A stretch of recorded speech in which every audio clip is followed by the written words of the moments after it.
Sure. It was actually an outgrowth of the Cold War. I have to go way back to 1947 when the Roswell incident occurred. And basically, the Illuminati, the powers that be, those that control the earth, need to have a fear factor over the population, because when there's a fear factor, then there is the opening of the minds for incoming and outgoing of programming and mind control. And so after the end of World War II, they needed to have another common enemy. Of course, at the time then there was communism, but that wasn't enough. They needed to have a fear factor, and so they created the issue of alien beings, the sightings at Mount Rainier, the crash at Roswell. There was another crash at Socorro, New Mexico. There were many things that happened during the late 1940s and 1950s that made people aware that there were perhaps some extraterrestrial superpowers out there with weapons and technologies that were way beyond anything that the human beings had. Now, I'd like to just interject for 1 second for people who might be like, hear extraterrestrial weapons or things like that. I'd refer them to a simple bill. The first time we heard about chemtrails, it was in the Space Preservation Act of 2001, but it relates to what you're saying, because in that bill, which didn't pass, he talked about extraterrestrial weapons. He actually says, he's talking about exotic weapon systems, and he lists extraterrestrial weapons as one of those exotic weapon systems. So again, folks, maybe sounds far out, but you can look up, I think it's HR 2977, Space Preservation Act of 2001, and it will list for you some of the amazingly high-tech, sophisticated technology we have, including extraterrestrial weapons. So please go forward. Stuart, I just wanted to put that out there for some people. No, I'm glad that you did, and I appreciate that you said that. Basically, when you have a situation when there's a small percentage of population, approximately a couple of 100,000 people, who are in control of several billion people, weapons and armies are not enough. So the most logical thing you can do is mind control the population so that they acquiesce to the rules and regulations that are imposed on them by the small percentage of the elite. And that's what we basically had experienced. And so from 1970 to 1983, on the eastern point of Long Island, which was Montauk Point, which was, by the way, an established base in 1799 when George Washington commissioned the excavation of an underground area to store weapons and supplies in case the British invaded the east coast of the United States, and for decades and centuries after that they expanded it. And it became this huge underground location, even with submarine pens, etc. And in the excavation during the 1900s, they even uncovered technologies and levels that were there from Atlantean times. And so this was a major point of operation for the U.S. government and the New World Order.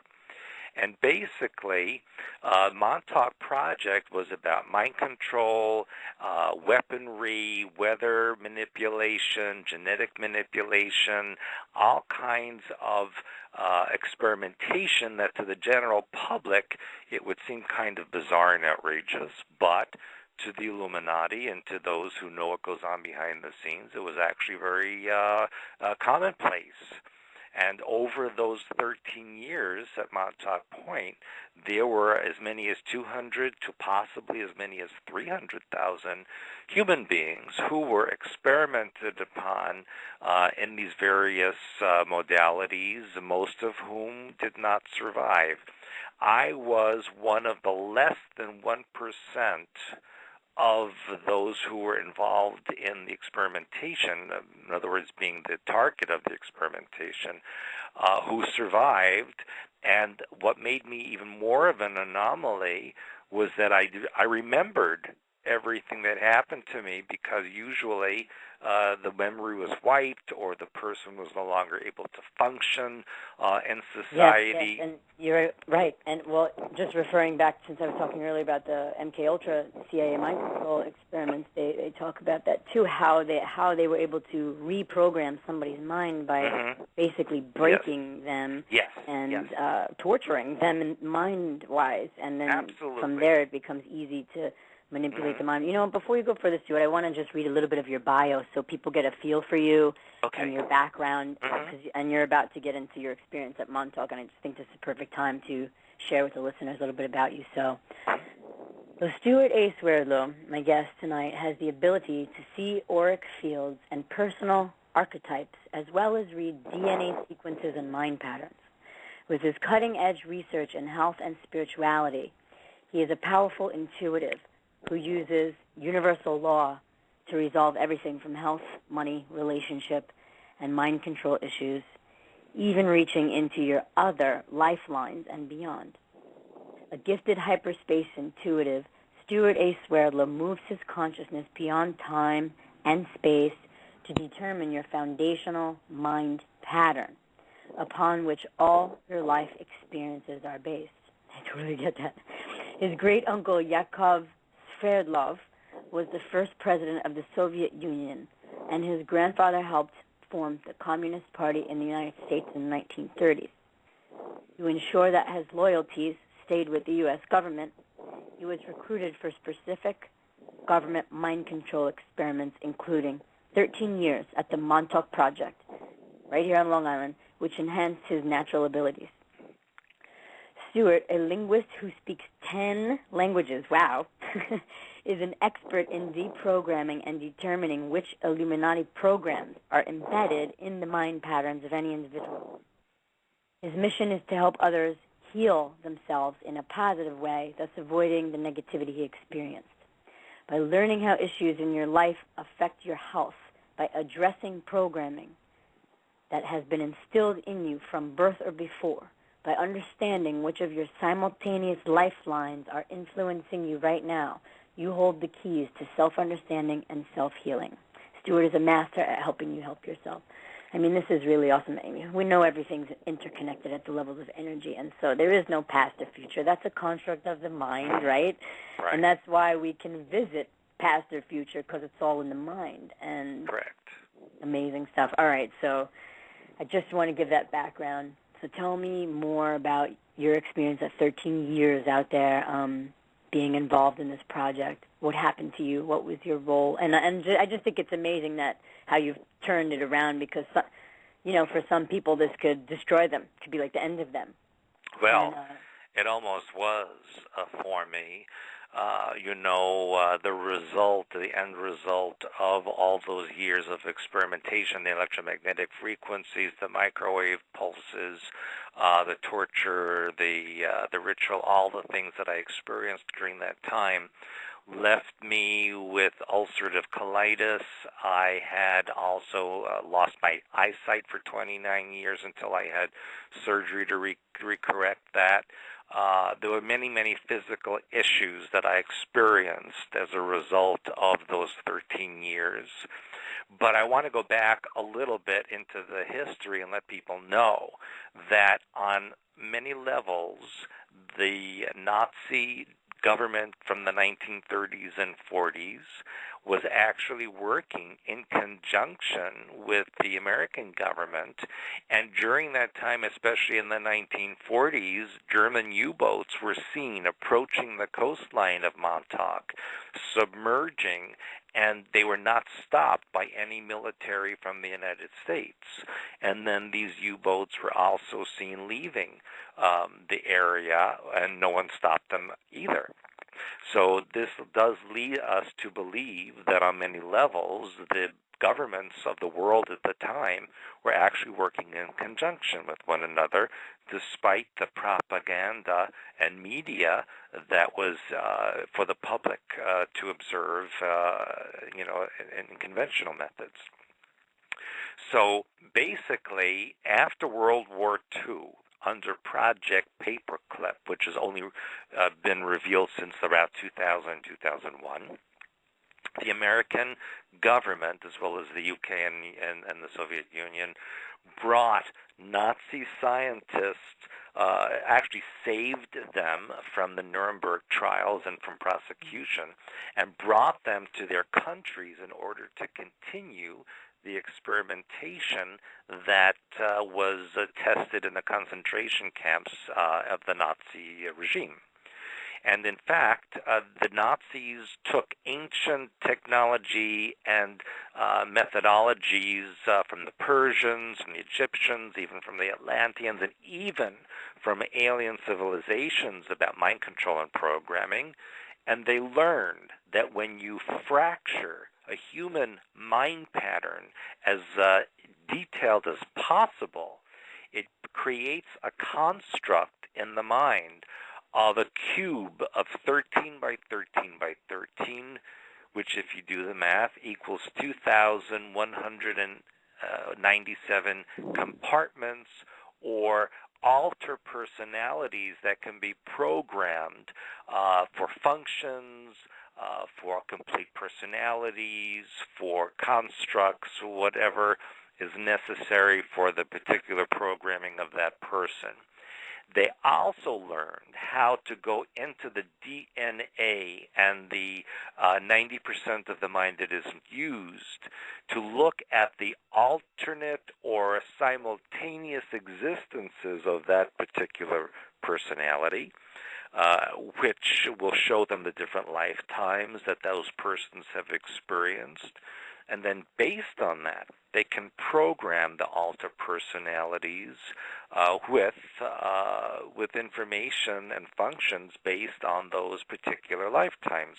Because when you program a person, it has to hook into a previously foundational mind pattern and experience. You cannot program a person with something that isn't already within their You're saying they need like a base kind of imprint for it so that it can be developed on? And correct. In other words, if you have no talent in cooking, they're not going to program you into a major world chef.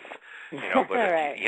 but if you have some kind of talent or ability in some lifetime, then they can extrapolate on that and create an alter personality who does that.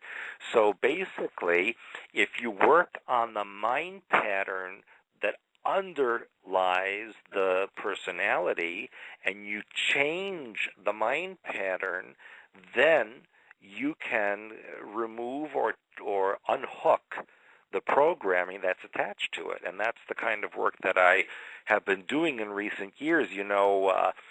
My work had been about release work, oversoul work, growing up the child within, and I still do that. But in the last 7, 8, 9 years, so many people have come to me with programming issues that I've had to develop deprogramming techniques to help them, and in effect have become an expert in deprogramming, and that's kind of what I do when I go all over the world and do my lectures and seminars and conferences and personal consultations. I do deprogramming work with people in addition to the other changing mind pattern work that I do.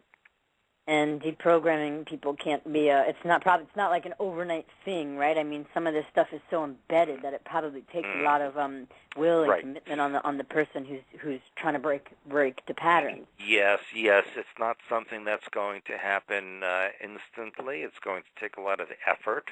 Yeah. Look, I've been doing it for at least 25 years, my deprogram. I can't tell you that I'm 100%. I still have some triggers and programming issues that I'm working on. Yes, I am aware of my triggers, and I recognize them when they occur. And that's powerful, though, right, to be aware. Yes. I mean, even myself, like I've been doing inner work for a while now, and, I've discovered some of my base programs that, contribute to my reacting sometimes, or, just after people closest to me. I've been working on my reactive patterns, but sometimes it still comes up because, like you say, triggers.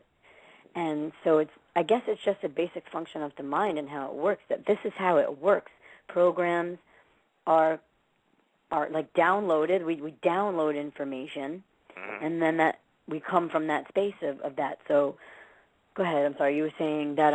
Well, what I really want people to realize is that 100% of the 7.2 billion people on the Earth have programming issues. Every person on the planet is being programmed on a daily basis. So if anyone says, "Oh, I'm not programmed, I don't react," that's not true. Would you say television would contribute to that? Oh, absolutely. Television, radio, computer, cell phone, even the electrical current that goes through your home carries a carrier wave of programming that embeds itself in your mind pattern.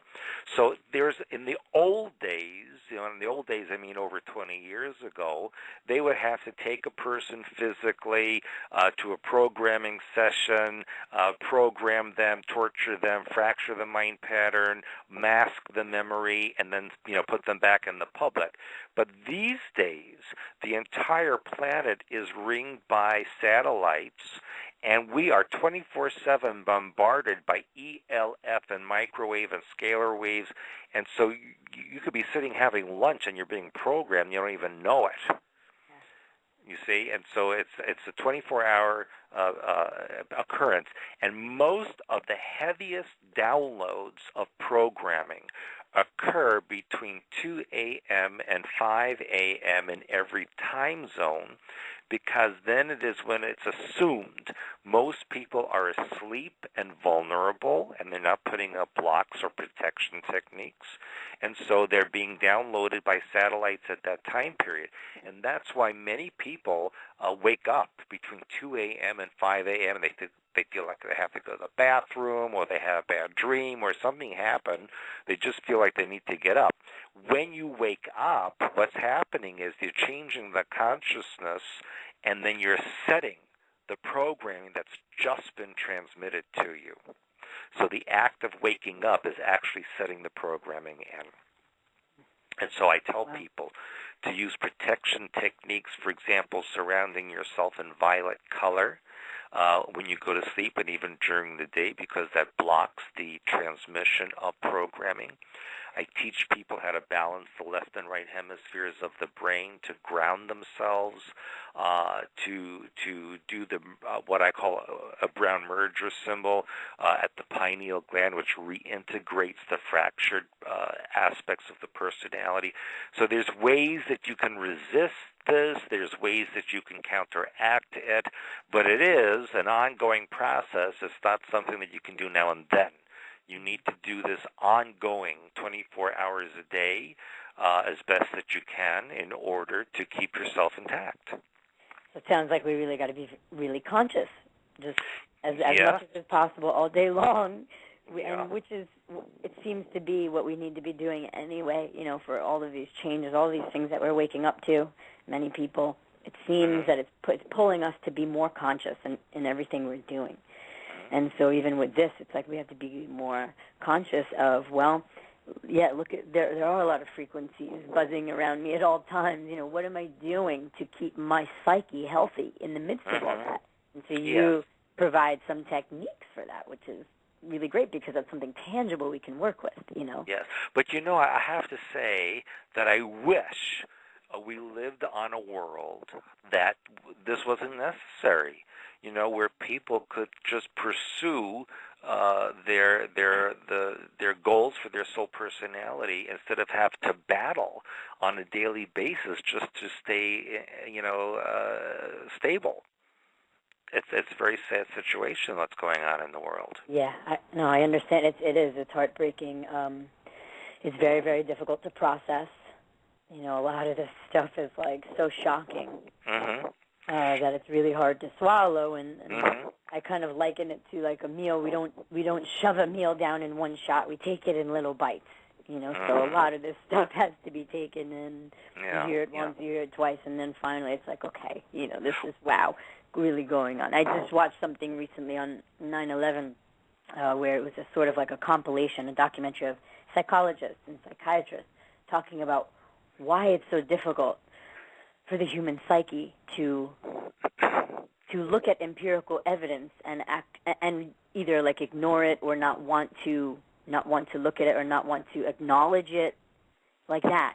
So it's very difficult for us to process things like this because it's so painful, like you said, Well, that we're going through this in a way. Yeah, and most people out there prefer to believe whatever they hear on CNN and Fox News and BBC or whatever they listen to, and they just don't want to recognize the other side of the story or really what's behind the story. And, I'm a writer also for Huffington Post and TripAdvisor as well as my own website.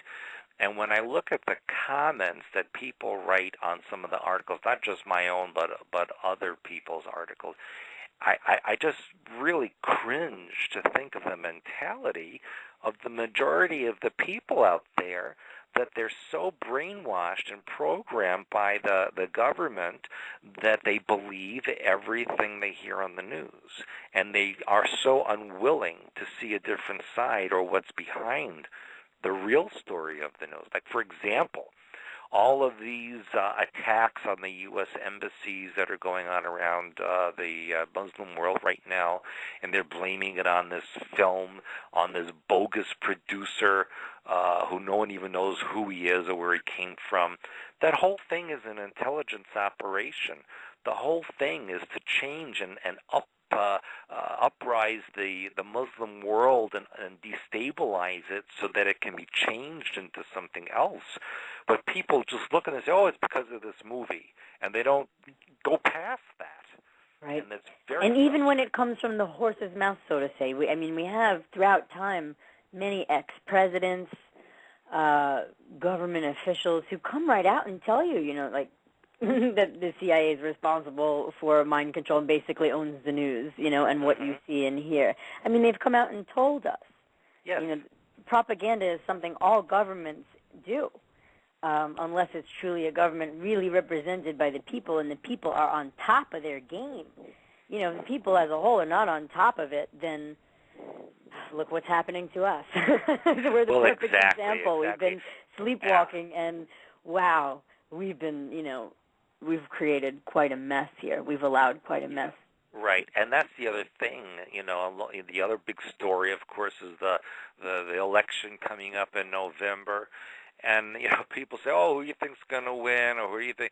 I'm like, you know what? It's like I always say, it's the same crap, different toilet. Who cares who wins? It's all the same garbage. Anyone who's running for president is part of the agenda, and so they may say different things to the public, on the news, but behind the scenes, they're working for the same people. Right, the same boss. So it doesn't matter. It doesn't matter who's in office. It doesn't. It really doesn't. And they've been telling the truth. I have a book, and I write about actually what you were talking about, Operation Paperclip, and how we have Nazi mentality in this country, certainly. Yes. Yes. In NASA, in various departments, various agencies. I know the CIA too. So that didn't die, and as you say, the governments, especially the Nazis, like you were saying before, very, very into the metaphysical, very into the esoteric. I wrote in my book, they used to use pendulums to douse over maps to discover where they should send their U-boats out. They used, magical tools to implement their agenda. So, for people that would think, oh, magic is like hocus pocus, then why are Nazis, why were the Nazis so obsessed with it? They were obsessed. Not only that, they used to perform sexual magic ritual in certain esoteric locations or energy centers so that they would empower themselves for battles or for changes in laws and regulations. They were very much involved in mind control and programming and sexual ritual. And they invoked astral entities, and they used possession, and they did all those things And they were also in contact with alien beings from the Aldebaran star system who gave them the technology to create what they call the Vril craft, which the Allied armies reported seeing these fast fighters. They call them Foo Fighters. They were going 5,000 kilometers per hour, even back in the early 1940s. And after the war, they found papers, and the Nazis kept extensive paperwork and documentation on everything they did, on the island of Peenemünde in the North Sea, which was their version of Area 51 in those days. And they talked about the aircraft that they had and the contact with extraterrestrials and the technology that was given to them back in the 1930s. And so that's why they felt so arrogant and sure of themselves at the time, because they really felt that they were going to win the war and control the Earth. And another thing that people need to realize, and this is maybe a more scary aspect of what's going on, is that there's a Fourth Reich, which is now here. It's not even in development. It's already here. And they are planning to maybe battle the Illuminati for control of the world. And I feel once things really get hopping and there's a lot of chaos going on, that's when the Fourth Reich will make themselves known and interject their agenda and try to take over the Earth as well. So there's a lot of factors going on. It's not just the Illuminati. There are many other groups that have an agenda for global domination, and now, as we're getting towards the apex of all of this happening, they're all getting their positions in order. Yeah. It's a very complex situation, actually. It is, and it's a whole hidden history, and it's, we're uncovering it more and more, and it's just amazing what we've been, deliberately kind of closed off to, and in a way, I guess, we must take responsibility on our own, right? We weren't really looking, a lot of us, yes. But it's also, it's on both sides. We weren't looking, and the ruling elite per se, go out of their way, work 24/7 to keep us, as you say, in a fear-based paradigm, yes. in a disempowered paradigm, feelings about ourselves. So I want to talk about your overcoming the mind control that you've experienced, and as you say, it's still a work. It's probably like a lifetime's work for any of us, yes. becoming masters of our own energies and breaking through our patterns that don't serve us. That is like, that could take a lifetime, maybe several. Yes. But so what was your experiences there over the years at Montauk? What did you see? What did you personally experience? If you can talk about that, if you're comfortable with that. Oh well, of course. I wrote about it in my autobiography, Montauk Alien Connection. So yes, I'm quite okay with it. And in fact, I might mention that this past May was the premiere of the Montauk Chronicles movie, which I appeared in, and that was actually shown in Montauk Point at Gurney's Inn. I heard about that. I had two friends that went there.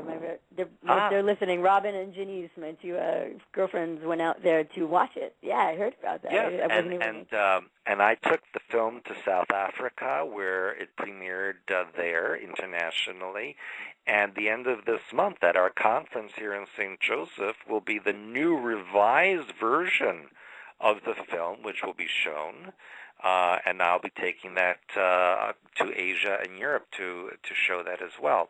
So this information is being revealed to the public finally. Excellent. It was in book form, and now it's in film form. But yes, my experiences were quite vast over those 13 years. I was involved in time travel experiments, which I wrote about. They were able to take alien technology, which works on frequency and vibration, and tune in to a specific point in time and space, because every point in time and space is unique. There are not any two that are identical.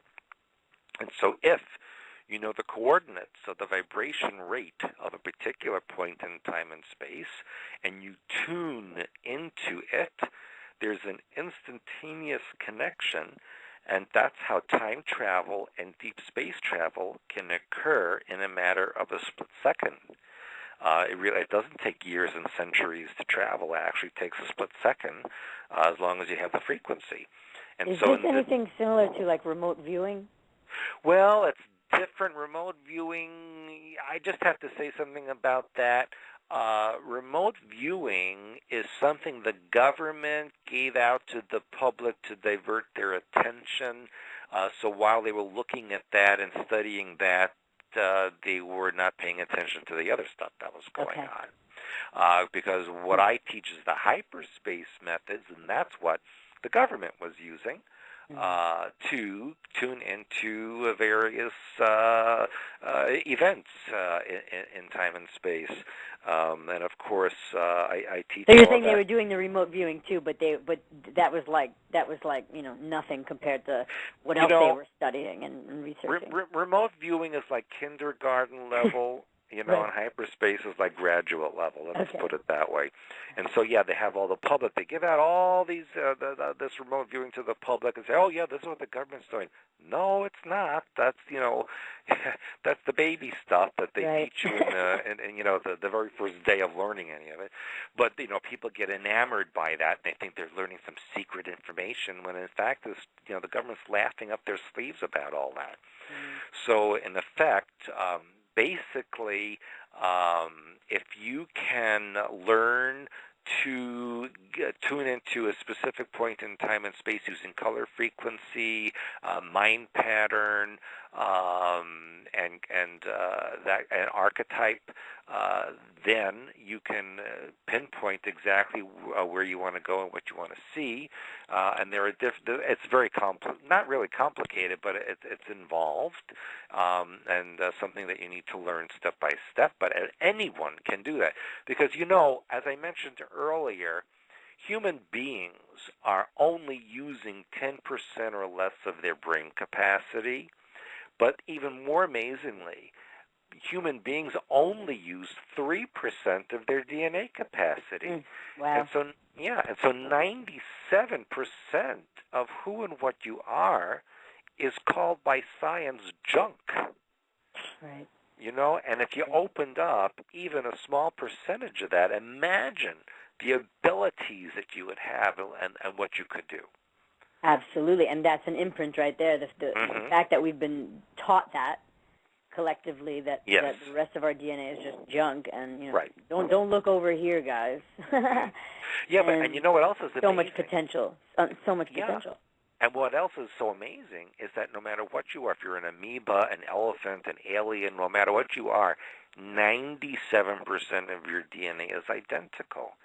So to me, that is proof of the God mind behind all of existence. If 97% is identical, that's quite amazing. It shows how much we are connected and intertwined. Yes, exactly. So what is hyperspace? Is it your first encounter with what hyperspace is was out at Montauk? Yes, and I must say that people need to know that there are different levels of existence. I mean, ultimately, it's all one and the same. But frequency-wise, physical reality in which we exist, all of us, that's the lowest, deepest density of energy. And then you go into the astral layer, which is kind of a borderline physical, non-physical. It could be either one, depending on your focus. And that's where all the entities exist, and the government uses technology in this location. It's a what I call a dangerous neighborhood. I don't recommend people going into the astral because it's very volatile. But when you go beyond that, into what I call the hyperspace level, this is pure energy, pure thought, pure transmission of all knowledge. It's the God-mind location. It's where we all come from, and that's what I teach. The language of hyperspace is a triad. It's color, tone, and archetype symbol. So if you learn how to put together the color, tone, and symbol in the proper sequences, you can create and manifest anything in existence that you desire. Maybe this is why symbols are so sacred to a lot of ancient cultures and a lot of ancient practices. You know, the inclusion of symbols and sounds and color is all very important for... Yes, and it's interesting that you use the word sacred because, yes, it's all sacred. Everything is sacred, and it's not secret because everybody has the ability to access this and use this. Like you said, in 97%, and maybe, you know, but we know that much, that we're connected, running through all of us is the same underlying genetic code. So just that interconnectedness, so that's why exactly symbols affect each and every one of us because there's that running thread, common thread. And that's why when I teach my basic course of language of hyperspace, it starts to open up the brain, open up the DNA. It gives you abilities. You start to learn who and what you are, and you start to undermine the programming that's been overlaid. And then you start to realize, hey, what the heck have I been doing all these years? You know, that's not who I am. You start to see the real self, and that's what I'm hoping people will start to realize. Does hyperspace then, in a way, just the other pieces of ourself, other dimensions of ourself, other other time-space continuums of ourselves? Yeah. You know, and you mentioned earlier, there really is no time and space. It's an illusion. And so when we realize our actuality instead of our reality, then when you get to the actuality, the real core of your personality and being, you identify yourself as an immortal, interdimensional, simultaneous being that exists everywhere at all times and has the power and capacity of all that exists. You know, because we are part of the God mind, and because we're part of the God mind, we have all those attributes and characteristics. We're not different. We're just a piece of the big picture. You know, how beautiful that is, you know, that we can more and more come to know that truth about ourselves. Yes, exactly. You know, it's like when you look at a picture, and the picture is made up of pixels. Each pixel is a microcosm of the macrocosm. It's really the same picture. Right, as above, so below. Yeah. And so when we know that, we can do anything. We can create anything. And the amazing thing is, or I should say, maybe what's difficult for many people out there is taking the responsibility to say, I created myself and my life. Nobody else did this to me. I created this. That's the hard part. See? That's the hard part, but that's the hard part, and it seems to be the most important part for anything, any spiritual walk. You know, when I first chose to embark on a so-called spiritual path, I did not necessarily know what I was in for. You know, it's very much been a path of loss of myself, of, let's say, relationships that were no longer healthy for me, you know, ways of being about myself that I realized, hey, I don't really necessarily like who I'm being when I act like this. And so it's very much a challenging path. It's a path of journey to self, and because the programming is deep, so it takes a little while for us to crack it. But we do have the ability. We're amazing that way. We can break through anything, and taking responsibility is taking our power back. Exactly, right? because once you say, yeah, I'm responsible, I did this, then you can change it. Exactly. You know, and that goes for anything across the board. Anything, we can apply that to anything in our lives. When we say, you know what, I see my role in this, I want to take back my power and be responsible for this, man, that's when we can start really transforming and changing things. And I see that that's what you've done with your life. Well, and here's an analogy that I like to show people, and that is, thoughts are like film, the brain is the projector, physical reality is the screen. So say that one more time. Thoughts are like thoughts film. Thoughts are like film, the brain is the projector, and physical reality is the screen. Right, okay. So if you want to change the movie, If you want to change the movie that's playing around you, you got to change the film, and that's the way you think. It's as simple as that. Yeah, it really is, which is sometimes more difficult to do, but it is. It really is that simple, and entirely possible for each and every one of us. Yeah, but what I see out there in the world, not with everybody, but with a lot of people, is that they don't want to take responsibility. They want to blame, other people. They want to blame the terrorists. They want to blame the government. They want to blame, their mother or their whomever, and then they've lost their power. Then they become a victim. You see. We want to move from victimhood into creatorship, where we're consciously creating our lives now, not just by creating by default as a result of our program, letting our programs run our lives. God, I spent so much of my life living like that unknowingly, and just to have the eyes to see the difference is a gift. It's a blessing, total blessing. What else is going on out there? Can do you remember going to any particular time-space continuums? Like you say, you remember some of the stuff that happened. Yes, and I wrote about that in one of the books, Montauk Alien Connection. One of the most interesting things that I experienced was when they sent me to the surface of Mars, which, contrary to what science says, Mars has an atmosphere. You can breathe it. There's water, there are plants growing. I mean, it's very much like, let's say, what Arizona looks like or New Mexico looks like, but you can live there. I mean, it is a livable environment.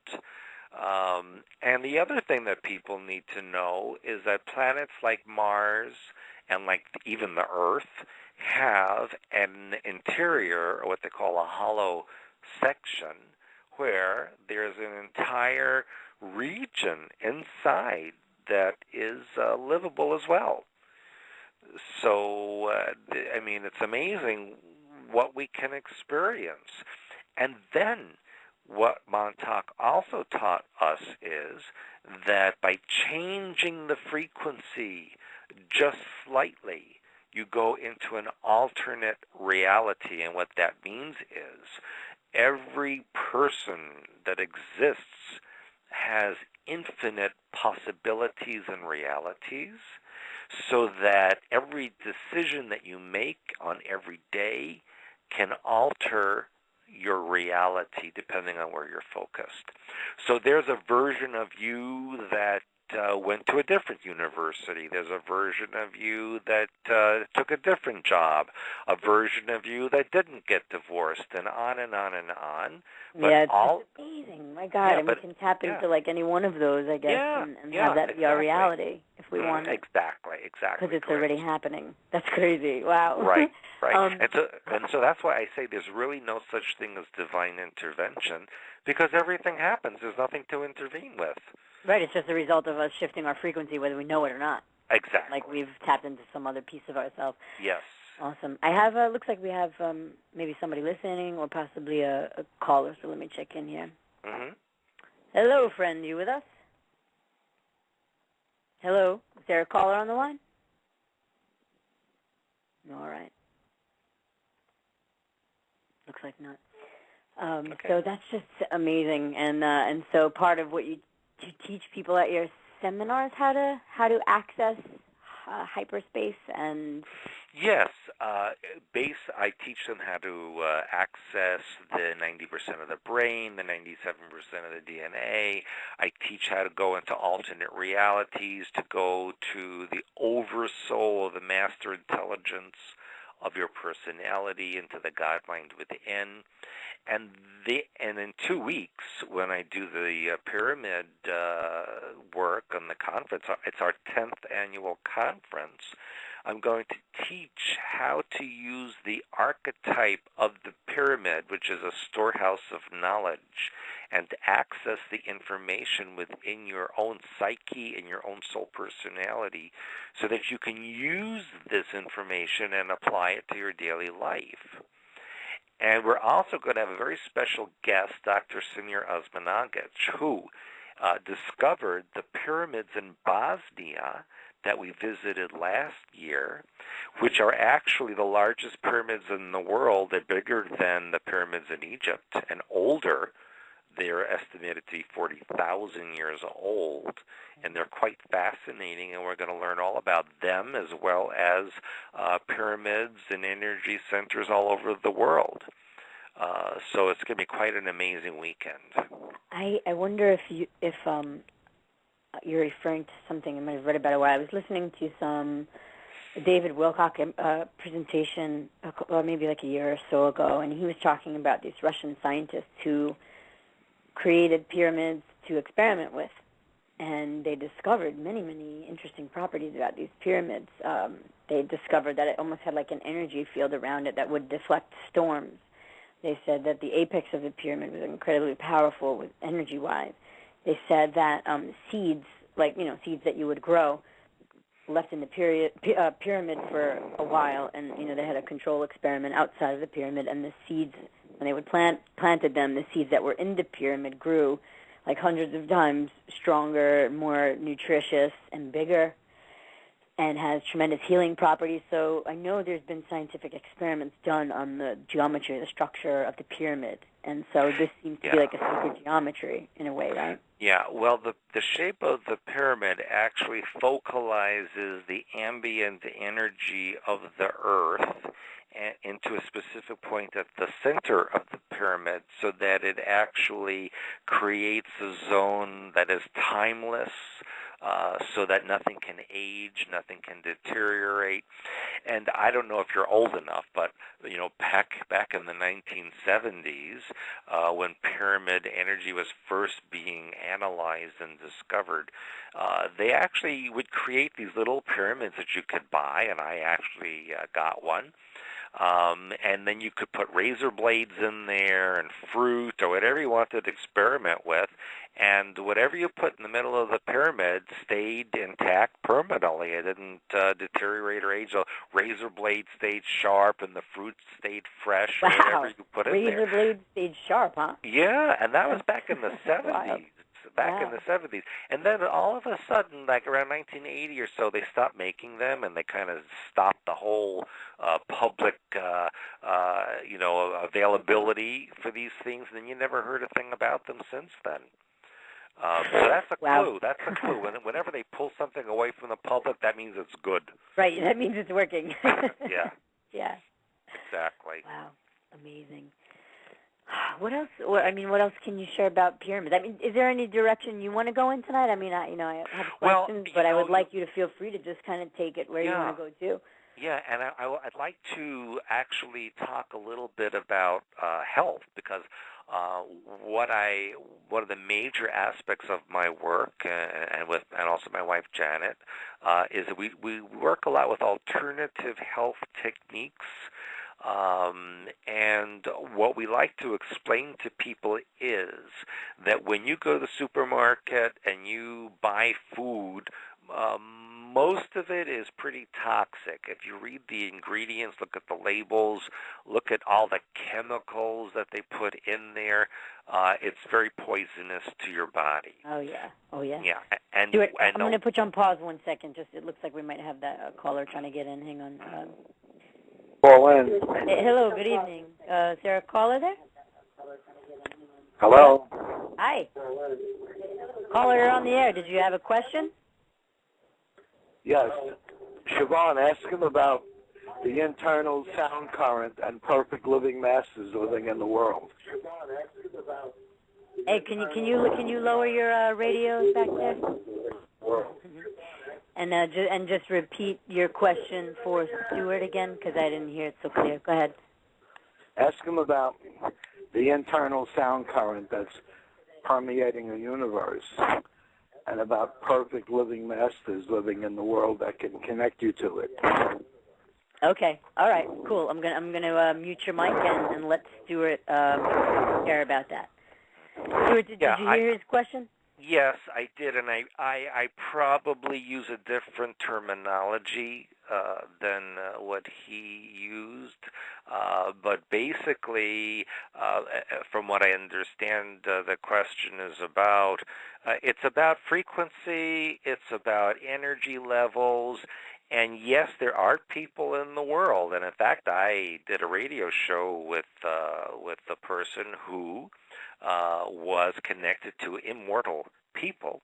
And yes, there are people in the world right now who are able to access and be aware of their totality, connect to the energies, become immortal, live for thousands and thousands of years in perfect health, and connect to their oversoul and the God mind within. And that's basically, from what I understand of the question, or maybe different terminology, but that's basically what I'm trying to teach people to do, is to connect to that part of themselves. And the interesting thing is that just a couple of weeks ago, a Russian scientist said that there are many people on the earth right now who will be immortal and who are immortal, because there is the ability to eat and live and think properly, so that right now we have the capacity to live to about 200 years of age.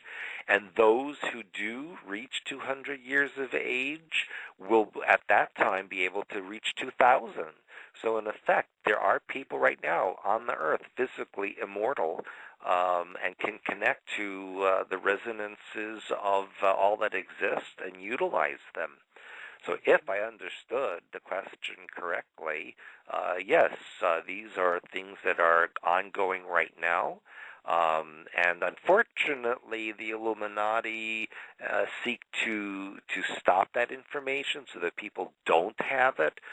But no matter how much they program people, no matter how much they try to control, they cannot remove the God mind. They cannot disconnect you. It's not possible. So they can try to block you and make you try to forget. Yeah. But exactly. If we're responsible and saying, well, no, I'm not going to take this into my consciousness anymore, and I'm going to do this instead, then we can change that. Exactly. Yeah. Hey, friend, did that answer your question? Yes, I'm talking about a perfect living master that can travel to the astral world and the causal world, and who comes from beyond the mind zone and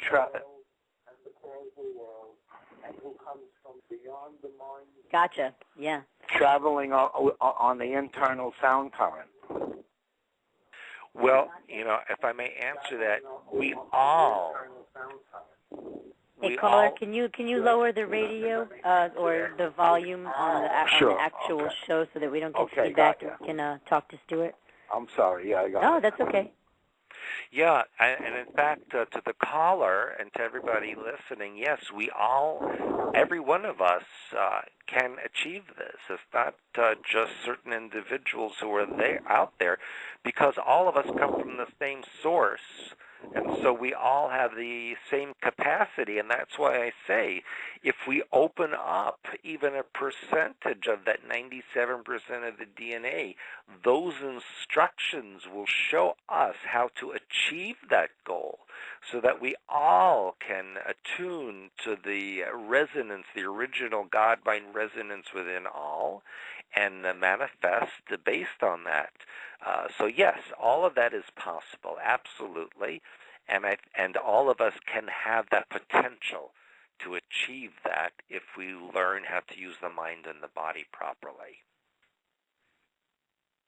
Well, that's awesome. I think that was a great question, so thank you for calling in, friend, and asking that, because what I'm hearing is basically that the human body is designed to live a lot longer than we've been living. Yeah. In fact, back in the 1980s, there was an article on the front page of USA Today that stated that human DNA is designed to live indefinitely, and that scientists were trying to figure out, why do people age and get sick if human DNA is immortal, basically? Is that nothing more than just a paradigm, a program so deeply embedded that we believe that we will age and die at fairly early on? Exactly. Is that all that is? It's all the mind pattern. If you believe something, then that's what will happen. If you know that you're immortal with no doubt, then you are immortal. It's really up to each individual and how they think. Wow. The world is really very simple. It's the people make it complicated. Yeah, right. We make it complicated for ourselves. By, first of all, I think by identifying ourselves as a thought, well, obviously that's erroneous because I'm not a thought, but I have thoughts.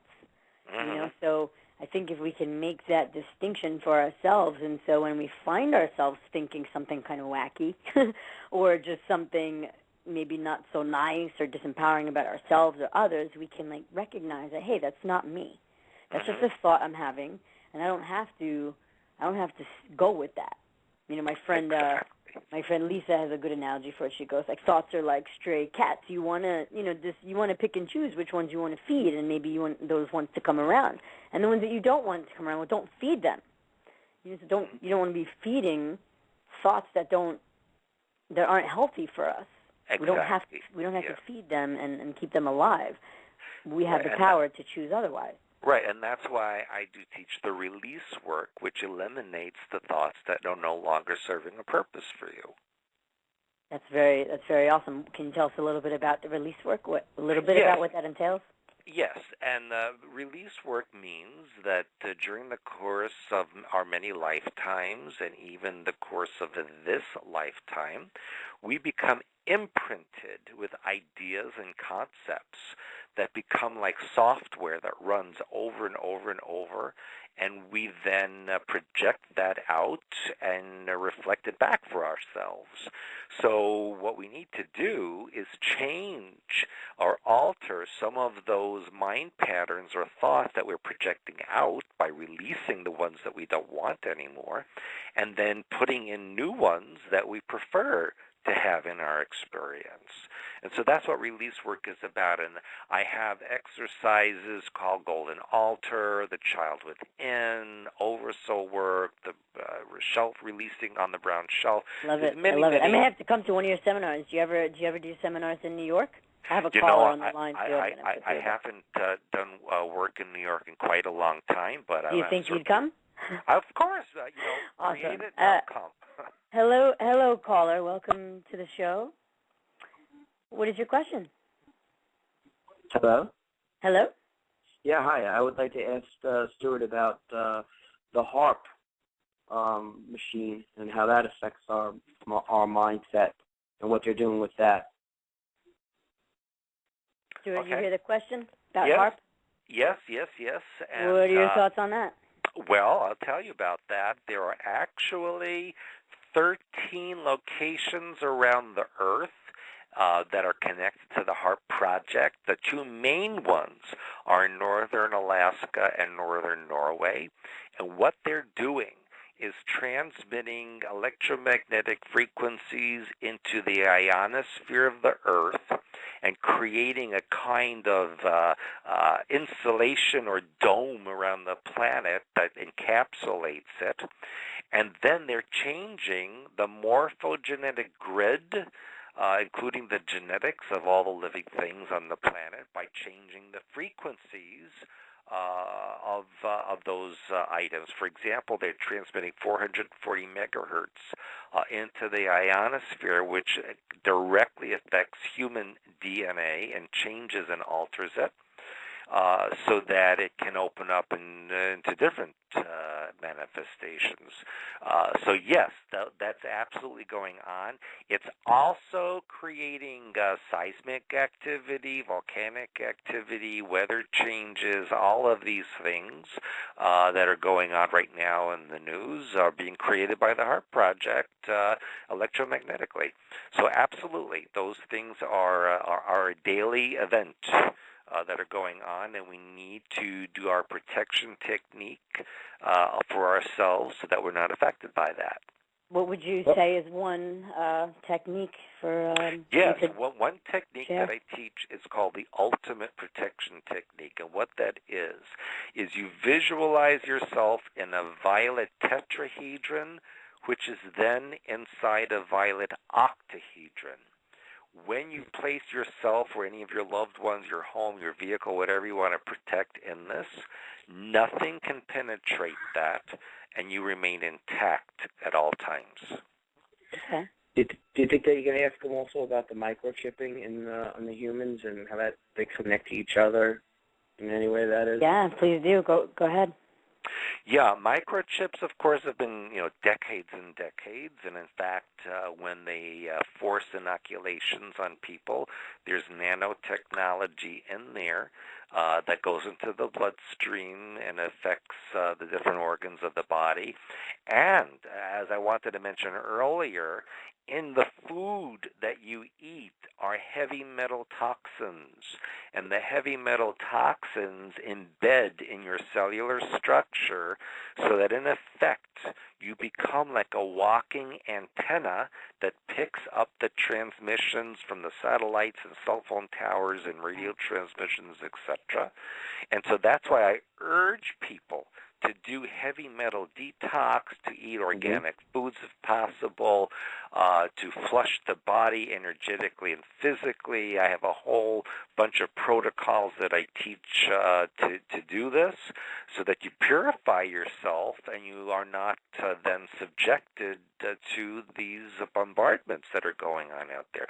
Now, another thing I need to say is that the implants are actually more like a backup system these days. They're no longer that necessary because with satellite transmissions, they're so highly technologically advanced now that they can send specific frequencies into the body so that you don't even need implants anymore. The body just picks up the frequencies from the transmissions. So you're saying because we're so inundated with the heavy metals that we're actually just picking up the frequencies now without even needing to be chipped, per se? Exactly. Wow. Exactly. That's how advanced it is at this point. I guess lastly what I want to ask him about, and it just intrigues me all the time, is, and I don't know really if there's really any truth to it because it's hidden from us, but what's with this open Stargate that's over in the Gulf of Aden that they've been talking about for the last year and a half that has black water over there protecting it, and every other country in the world has their ships around it? I mean, do you know anything about what's going on over there? Yes, I've been there several times, and I will tell you that's a bunch of malarkey. There's no Stargate there. That is absolutely not true. I've been there. I've crossed the water several times, even between Yemen and Somalia. What is actually there, there is a crevasse opening up geologically in the Horn of Africa, which is basically from the African Rift Zone, which is splitting open and causing basically a change in the geological structure of the Earth at that point, and causes changes in the electromagnetic frequencies. But it is not a Stargate. There's no black water. There's no lights over the ocean. Is that something natural that's taking place, Stewart? Yes, yes. Okay. It's an effect of the fragmentation of the tectonic plate. So what, you think they're kind of just messing with the public mind? Well, because we know there are Stargates, right? I mean, is that something that you could talk about?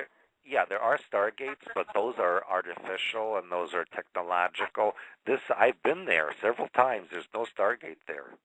No, I mean not there, but I'm saying just in general. Are there points on Earth that could be considered a Stargate? There are like a Bermuda Triangle.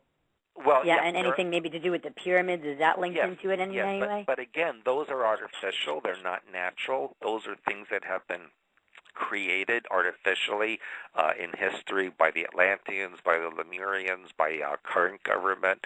Yes, there are Stargates, absolutely, but they're not natural. Now, natural means that there are vortices on the Earth, natural points on the Earth that can act as a vortex between dimensions. Yes, those do exist, but an actual Stargate or a wormhole, that's more likely an artificial creation. Really? Wow. Yeah. Okay. Any other questions for you, Clement? No, I think that's pretty much it. I mean, I wanted to thank you for coming on the radio and so we can hear this. Really important, especially I come from Long Island also, so I'm really intrigued about that whole Montauk project. The other thing I wanted to maybe ask about the Brookhaven Labs over there. the hospital, the fake, phony hospital that exists there for whatever else happens over there, basically. I don't know.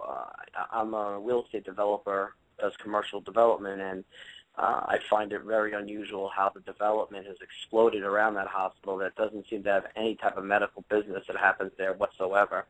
I personally know some of my friends who have built buildings and being paid very large sums of money to do so. And I often think to myself, I really consider myself an expert, especially on this island, about real estate development. And 2 plus 2 there just doesn't equal 4; it equals 5 to me over there. It's something really strange, even when it comes to looking at what's there and how they're building up. Yeah, and it's interesting you mention that because the Shoreham nuclear power plant that they started up and then closed down, and then it's contaminated. No one can go near it for hundreds of years. That is actually built over an old Tesla laboratory, which is being used to energize the equipment at the Brookhaven National Lab, which then is being funneled towards the Montauk project area for what they're doing there as well, which is weather manipulation at this point in exoteric weaponry. So it's all connected. Those 3 points: Shoreham, Brookhaven National Lab, and Montauk. They're all connected energetically, physically, and so what they're doing is creating a power source to boost those locations for interdimensional work, weaponry, etc. And you'll notice over the years that it is in these areas that we had the destruction of TWA-800 and the Swiss Air Flight and JFK Jr. and all of the planes that vanished or were shot down or destroyed were from those 3 locations. And so, yes, that's what's going on. It's actually a black ops project to fund and energize what was happening at Montauk. So you think it directly relates to the development that's going on around it with all this new offices popping up? I mean, I'm talking state-of-the-art, art build-outs. I mean, I know from the inside, from, the construction guys that I know all over the island, and they just tell me, listen, we're building stuff in there at costs that you can't even imagine. And to me, it's like, I know every hospital thrives on Long Island, and I know that ain't one of them. and that isn't one of the LIJ North Shore systems that they're gobbling up land everywhere they can around it. This one's just really peculiar, and how it's advanced aggressively with the development around it, while there's really no source of any type of medical outside the ER room that everyone, obviously, most people that go there end up dying because if you're sick on Long Island, the last place that you want them to take you to is Brookhaven ER room over there off of Sunrise. You'll beg and plead to take you to any of the 3 hospitals around there, Stony Brook, Good Sam, Southside, one of them. So, I look at that over and over again. I discuss that with some of my friends, like really what's really going on over there. It doesn't add up. Stuart, are you saying it's a cover for the activity that's going on? Is that why it's such a crappy hospital, per se? Because I hear the same thing about it. And, And you're saying it's like a cover. I'm very familiar with that area. I did live there many years ago. And I will tell you that Brookhaven National Labs is used to send, let's say, frequencies up to satellites, which are then used to create crop circles at various points on the Earth.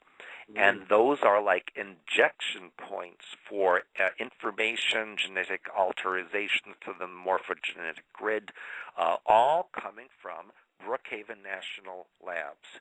And I knew a person years ago whose father was involved in creating that information for transmission globally.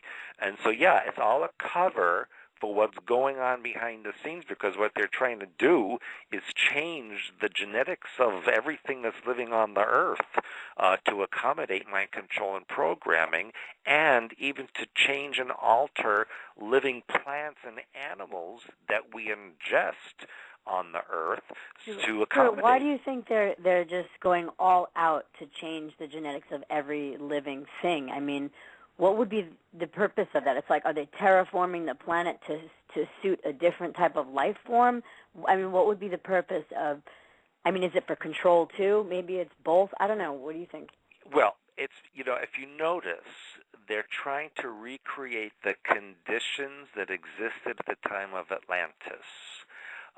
Just yesterday, they announced that they found living cells of a mammoth that they were going to try to recreate, trying to bring back that time period of the Earth when there was complete and total global control and manipulation.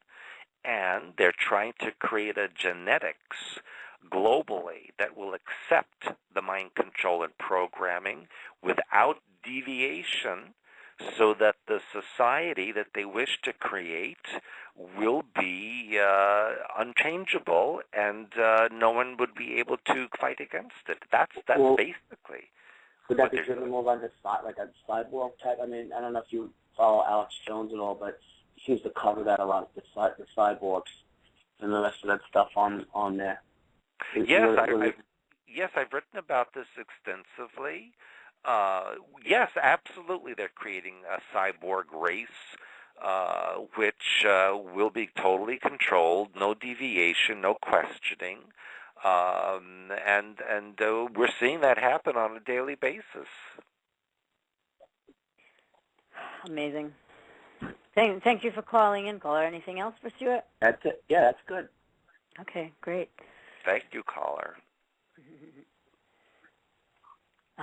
Wow, I'm blown away. I mean, even to find out that Brookhaven is so deeply involved in a lot of this mind control experimentation and genetic alteration.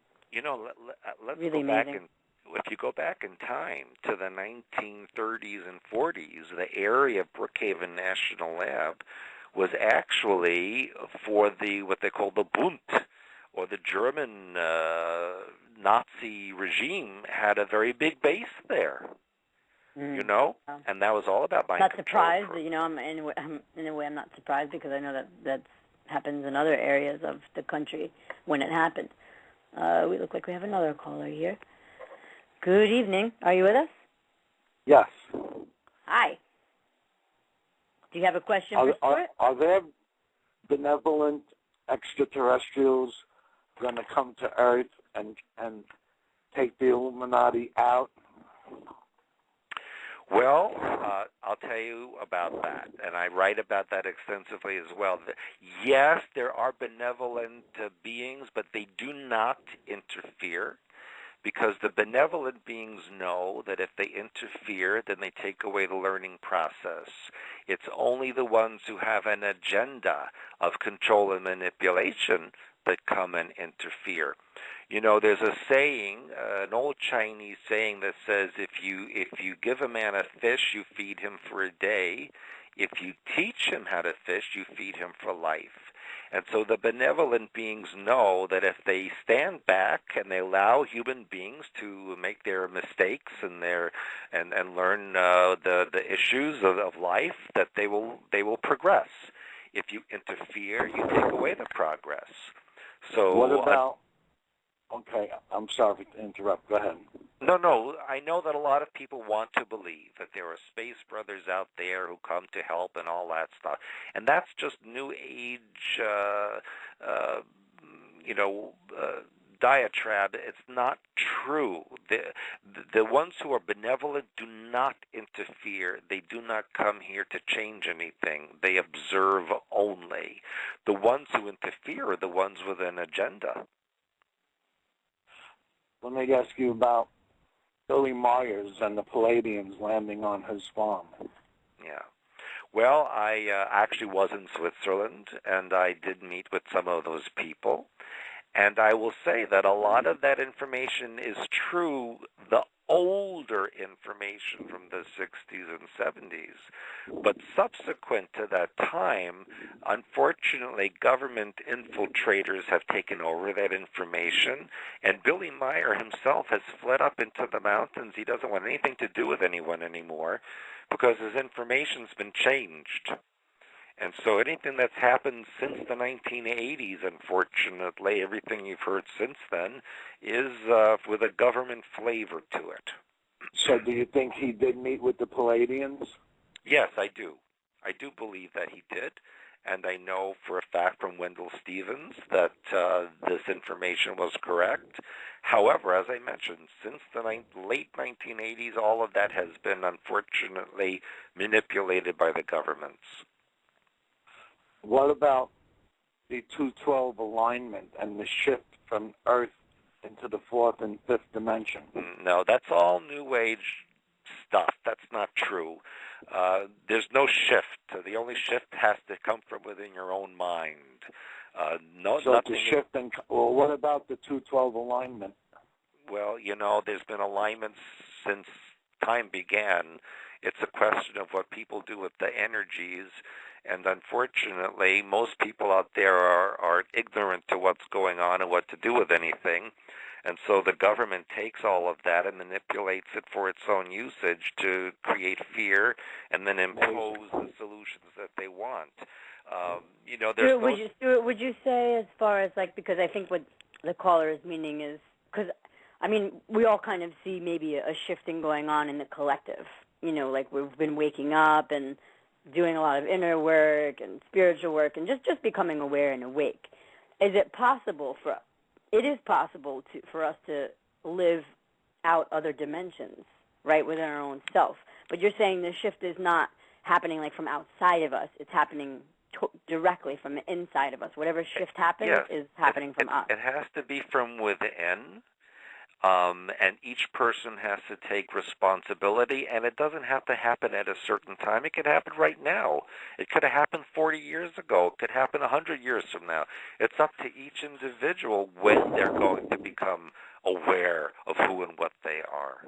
Are we on the dawning of a golden age? According to Hindu theology, we're in the Kali Yuga, the Iron Age, and we're maybe entering into the golden age, like you mentioned. In the golden age, people will start living longer and longer. Well, again, that is up to each individual. That could have happened any time. There's no date when this can happen. Awareness is from within, and there is no external imposition of this awareness. So again, it's up to each one of us as an individual to become aware of that. The golden age, look, I've heard this for decades, that it's going to happen this year and that year, and it doesn't happen. And it doesn't happen because people don't want it to happen, because they are so much, they're blaming so many other things instead of taking responsibility. Once human beings take responsibility, then all of this can occur. But until we do that individually and collectively, things are going to stay the way they are. Earlier you mentioned the pyramids. I was working with pyramids and studying manuscripts from Dr. Patrick Flanagan. I'm sure you are aware of his work. Were you familiar with Patrick Flanagan? Yes, I've heard of him. What's your question about that? No, I just wanted to know if you heard of Patrick Flanagan, because he was like a pioneer with pyramids and showing Kirlian photography of energy emanating out of the apexes. Yeah, Kirlian photography was actually invented in the Soviet Union back in the 1970s, and it did prove that there's a bioluminescence of all cells and all atomic structure, and that energy is always intact, it can never be destroyed, and that the pyramid focalization of that energy reanimates it and can bring life back to an inanimate object or to dead material. So yes, all of that is a possibility. So let me ask you this. What about during Atlantis? They interacted with extraterrestrials, and who built the pyramids? Well, the pyramids came from Sirius A technology. The Atlanteans were also very much involved with alien beings, correct? However, they did become involved in warfare with the Lemurians, and that's when a lot of the battles occurred, and a lot of destruction occurred after that. So, go ahead. No, people have the wrong idea about the Atlanteans being, a very advanced, superior race, and technologically they were, but spiritually they were not, because they were very involved in genetic manipulation and hybridization and warfare, and they were very tampering with the laws of nature. That's why they went under. Yeah, correct. That's right. The Lemurians were more spiritual than the Atlanteans. Well, I disagree with you. I disagree because the Lemurians were reptilian, androgynous beings who also had an agenda for global control, so they were not any more spiritual than the Atlanteans were. Oh, really? Yeah. Well, they had a continent in the Pacific Ocean? What was now, what the now Lemurians? Correct. So that would be what they call the island of Mu? That's one of the names, yes. Interesting. Yeah. I just love. Thank you very much. Thank you very much for being on. Say that again. No, I said. No, go ahead. I couldn't hear the last part. I'm sorry. No, I wanted to thank you for being on. I've been a fan of yours for many years, and it's just great information. I want to thank you very much. Oh, thank you. You're quite welcome. I appreciate that. And I want to thank you for your questions, caller, because you asked some really great questions. Really, got us into some interesting material. So thank you. Have a good night. You too. You too. Wow. Amazingly interesting stuff, Stewart. Talking about Atlantis and ancient Lemuria and how, again, that's been withheld from us. The history has been very much rewritten, and contrived for our minds, the easily, controlled minds of the masses. I mean, I know in public school system it's really a joke. Yes. You learn just everything there is contrived and designed to not really allow you to think critically, just like remembering dates and timelines and people and just nonsense, that doesn't expand the individual's understanding about what they're hearing. So since birth, I was reading on your website, you're talking about this imprinting going on even at birth and before that. And I did a show a few weeks ago with a woman, Janice Barcelo, who's a birth doula, and she helps women spiritually through their pregnancies, having a natural birth, a child in water, and just having a really amazing, beautiful experience giving birth, and that imprints on the child. And likewise, if it's a disturbing, traumatic birth or conception or growth, that's going to be imprinted on the child too. So information and energy, I know, is like everything. There's the energy, and then there's the information that exists, and that information is constantly being imprinted into us and downloaded into us. So conscious we must be going forward, because if we don't realize, we'll just be run by base programs from could be in the womb or when we were born, or birth trauma. There's a lot of birth trauma that goes on. Right. Plus there's also inherited programming that we get from our ancestors as well. Right.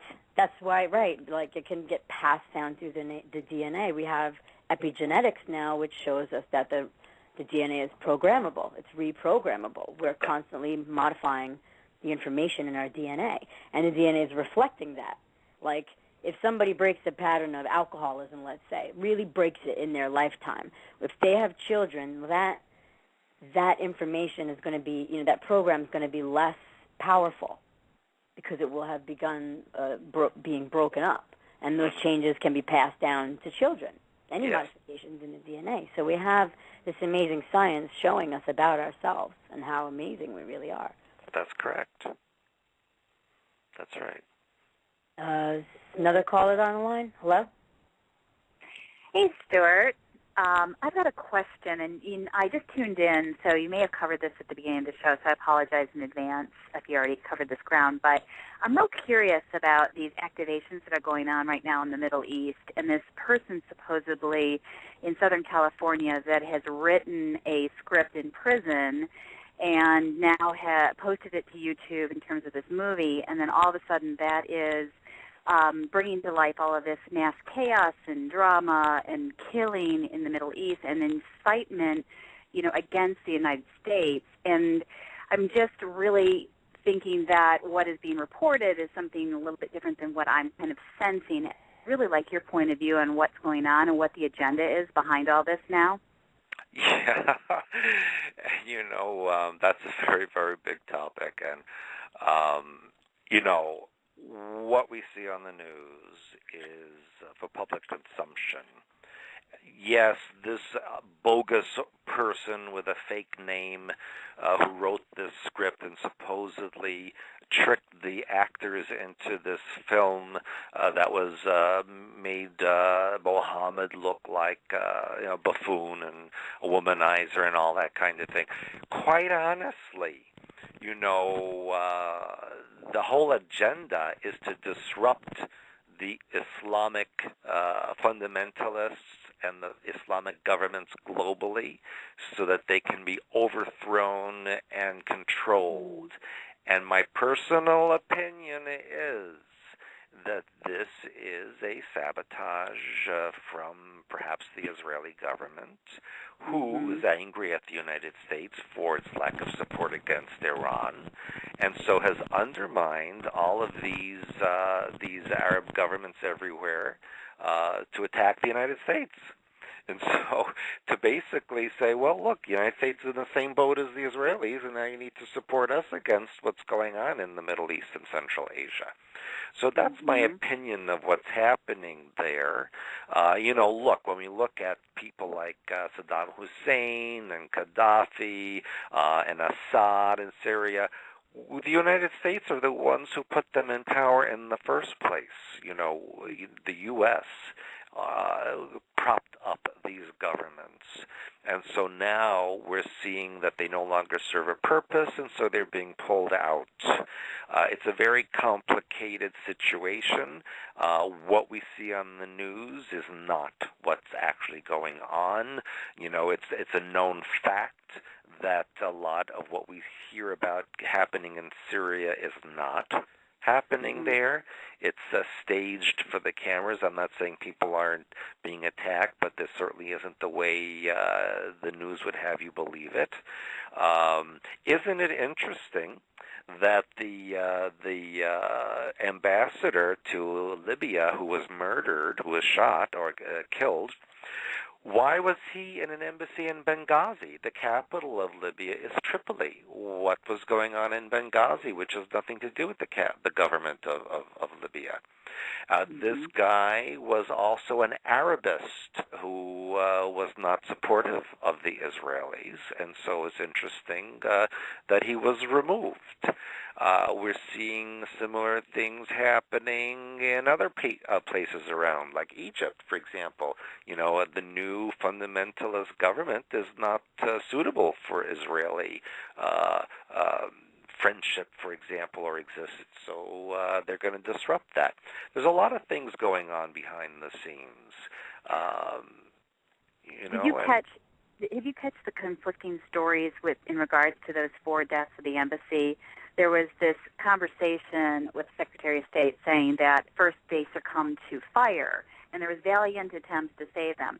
Then there was the eyewitness account that said the bodies were then found at the curb or outside the embassy lined up. Yeah. Which tells me that was more of a, obviously, a direct killing. I mean, slaughter and whatnot. So that was a conflicting information as well. So, well, it suggests that perhaps they were murdered inside the building, and then the attack was a cover-up for the murder. Nothing is done by accident with these governments, right? Yes, I mean, they tell us that too. They say nothing in government is ever by accident. Almost every bit of it is contrived. And another story that needs to be looked at is the murder of that family in France, in the Alps, which is very mysterious. And he was an Iraqi who was involved in satellite technology in Britain. Very strange, and the person that found him, a French cyclist who came upon the scene, also worked, interestingly enough, for that part of the technology of government. So very strange stories going on, and when you see news stories being dropped suddenly, that's a clue that there's more going on that they don't want you to know. Right.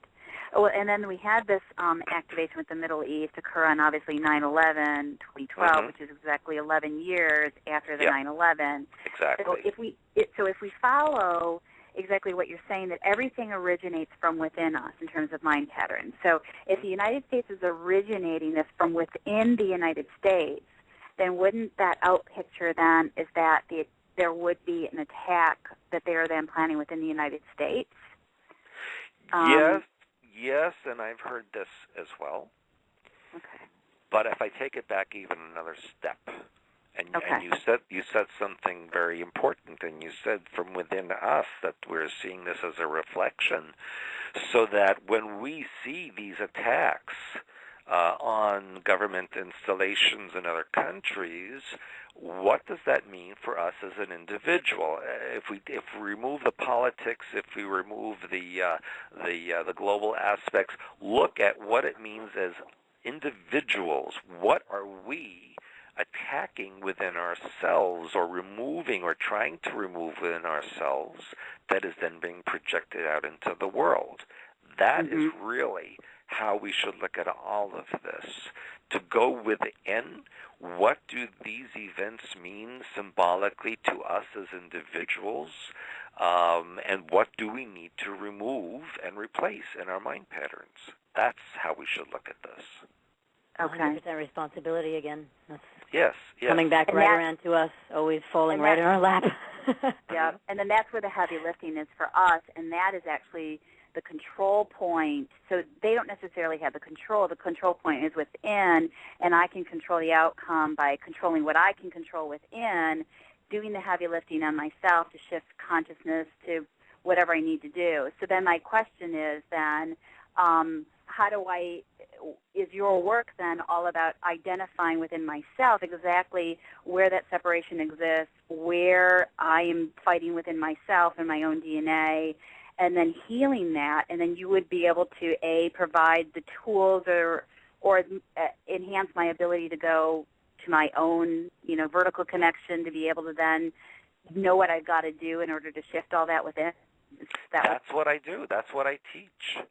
Okay. That's my goal, to hope that each person learns how to do that, to understand who and what they are, to change what you project out into the world, and that if enough people learn how to do this, then the whole world can change for the better. So my focus should not be on the television and the media at this point. My focus should be actually within me and watching what's going on inside of me, and I'm the television, and reprogramming and programming within and spending my time, energy, and resources there. And then I become more potent, and now I'm the change. I got it. Okay. Exactly. You're brilliant. Brilliant. You're beautiful. Yeah, beautiful. Yeah. You're amazing. Right. Thank you for calling in. Cool. Thank you. Bye-bye. You got it. Bye. And it looks like we may have somebody else. Hello? Anybody there? Okay. That was another great series of questions.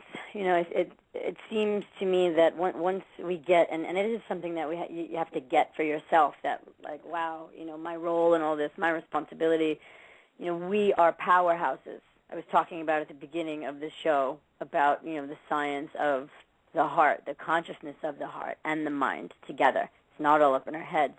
Our heart is a huge, huge intelligence. And I think I've been working to tap into that more. And I know it's a noticeable difference, whether, let's say I'm going to give a presentation. Before I give the presentation, I get centered within my own self, and I go to that place. I pull on both of my intelligences so I can bring all of myself to it and act and come across the way I want it to sound, clear, focused, where I'm getting it and others are getting it. And when I intend for that from my heart space, it happens. It just flows so nicely. When I remember to do that, and I don't remember all the time. I don't always find my heart space, especially if I'm fighting with my boyfriend or something. Well, but it's a work, and I think it's just for all of us. We don't need to be hard on ourselves, because we are growing, we're evolving, and if we purpose to transform and change, we can transform anything we choose, anything we want to. That's right. So tell us more about how you help people like this, because that's pretty much what you do. That's what I do too. That's what pretty much all my work is about, is transformation at some level in whatever area it's in. That's what's most exciting to me. And I see that you share in that too. So what can you share technique-wise with people, or where can people, study with you and train with you besides seminars? I saw you had some great products on your site too. Yeah, and I have a YouTube channel that they can go to and watch online, how to balance the left and right hemispheres of the brain using the T-bar, how to use the merger symbol to reintegrate the personality fragmentation, to use the silver infinity of oversoul above the crown chakra and send everything into it that you don't want, every person, place, or thing that's disturbing you. And we have daily articles that you can read on expansions.com. I also, as I mentioned earlier, I write the Huffington Post, and I have articles on there in AOL. So those who are interested in the learning, and if they're not able to come physically to a seminar wherever I am, they can just go online and learn right there in their own home. That's what we try to do, is to bring this information globally, everywhere, so that every human being has the potential to access their true self and learn who and what they are. And then my hope is that people will then learn and teach other people about how to access the God mind within. And like I mentioned earlier, then we all change that movie, that film that's running in our mind and projected by our brain.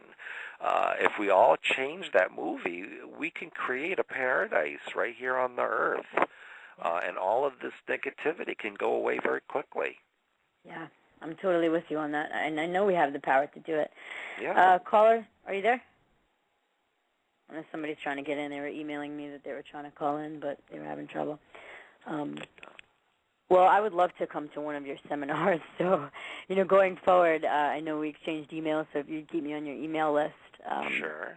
I'm always just, interested in new tools. I have so many wonderful tools that I use and can pull out, to whatever I need to work on for myself, and to be able to assist another too, because I do like spiritual life coaching and like that. So it's there's so much, but it's important for somebody to have your own unique toolbox.